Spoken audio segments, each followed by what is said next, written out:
আসসালামু আলাইকুম রহমতুল্লাহি বারাকাতু। আজকে আমি কোথায় যাচ্ছি সেটা অবশ্যই থাম্বনেল দেখে তোমরা বুঝে গিয়েছো এবং টাইটেল দেখছো।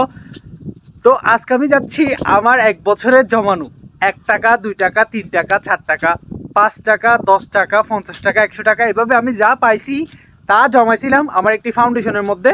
যে ফাউন্ডেশনটার নাম ছিল আইএসবিডি। এই ফাউন্ডেশনটা আমি তৈরি করি 2008 সালে, যখন আমি ক্লাস 1-এ পড়ি। তো তখন থেকে আমি অনেক সময় সামাজিক কাজগুলো করার জন্য বিভিন্ন জায়গায় বিভিন্ন কাজ করার জন্য আমি কিছু টাকা জমাতাম এবং নিজে গিয়ে গরিব অসহায় ছেলে মেয়েদেরকে যতটুকু পারতাম ততটুকু নিজে পড়াতাম।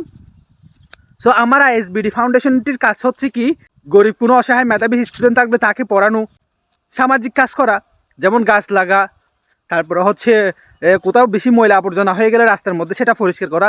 এই সমস্ত কাজগুলো আমি কখনো অনলাইনের মধ্যে দেখাই নাই বা বলিও নাই। তা আজকে কেন বলতেছি? আজকে বলতেছি কারণ আজকে আমার মনে হচ্ছে যে কি এখন থেকে তোমাদেরকে সাথে নিয়েই আমাকে এগিয়ে যেতে হবে। আমি 1 বছর পর্যন্ত একটা ব্যাংকের মধ্যে কিছু টাকা জমাইছিলাম। সে টাকাগুলো আমার পকেটের মধ্যে থেকে যেত। যেমন আমি নাস্তা না করে বা টিফিন না করে যে টাকাগুলো বাঁচতো সেগুলো আমি ওইখানে জমা রাখতাম। ওই যখন জমা রাখতাম তখন আমি ওইখানে একটা নাম দিয়ে দিলাম, সেটা হচ্ছে কি আইএসবিডি ফাউন্ডেশন। তো ওই টাকাটা আমি আইএসবিডি ফাউন্ডেশনের মাধ্যমে জমাইছিলাম। যদিও ফাউন্ডেশনটা আমার ব্যক্তিগত ফাউন্ডেশন। এখন আমি যাচ্ছি সেই ফাউন্ডেশনের টাকা দিয়ে মসজিদের গেটটা রং করানোর জন্য এবং মাদ্রাসার গেটটাও রং করাবো।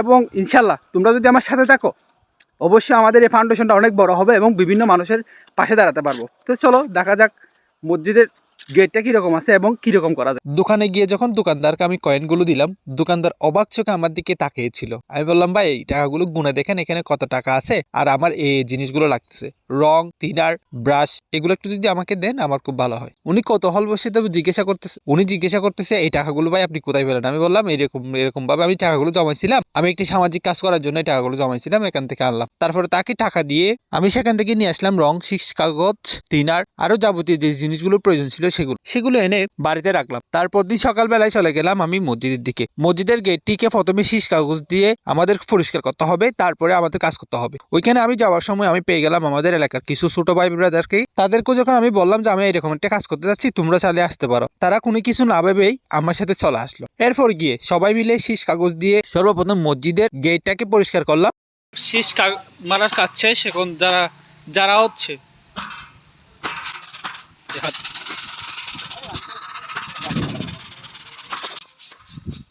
তো আপনাদের আমি বলে রাখি, আইএসবিডি ফাউন্ডেশনটা আমার নিজস্ব ফাউন্ডেশন। এখনো পর্যন্ত কেউ একটা পয়সা এখানে অনুদান করে নাই। যে টাকাটুকু জমা হয়েছিল সব টাকা আমার। আমি 1 টাকা 2 টাকা পয়সাগুলো জমাইছিলাম, 2 টাকা জমাইছিলাম, 5 টাকা জমাইছিলাম, আপনারা দেখতে পাচ্ছেন। তো আজকে এবারের মতো প্রকাশ্যে আইএসবিডি ফাউন্ডেশনটা নিয়ে আমি আসছি। আমি চাই ভবিষ্যতে আরও ভালো কিছু কাজ করার জন্য এবং মানুষের পাশে দাঁড়ানোর জন্য। তো যদি আমি আপনাদের কাছে প্রকাশ না করি তাহলে কীভাবে যাব আপনাদের কাছে, তাই প্রকাশ করতেছি। তো এলাকার ভাই ব্রাদার আমাকে হেল্প করার জন্য চলে আসছে। তো ওরাও জানতো না যে এমন একটা কাজ হবে সেটা। তো সব কিছুর ক্রেডিট আমি আল্লাহর কাছে পৌঁছাতে চাই, কারণ আল্লাহর তাআলা রহমত না করলে কেউ আসতো না, আমারও এই কাজটা হতো না। তো সাথে এদেরকেও ধন্যবাদ জানাই।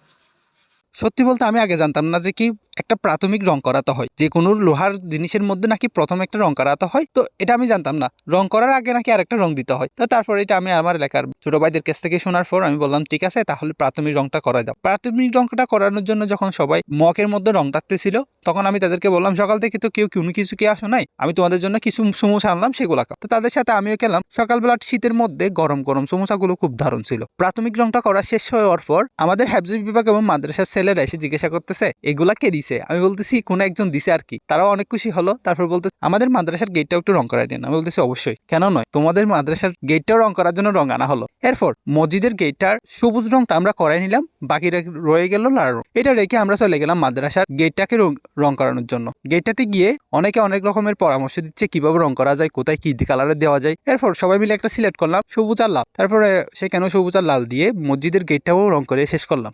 জানি না আমি কতটা ভালো কাজ করতে পারছি, কিন্তু আমি আশা করতেছি যদি তোমাদের সাপোর্ট পাই, আল্লাহর রহমত থাকতে হবে, তোমাদের উসিলায় আমি হয়তোবা আরো অনেক দূরে এগিয়ে যেতে পারবো। তো ভিডিওটি শেয়ার করে অন্যকে দেখার সুযোগ করে দাও।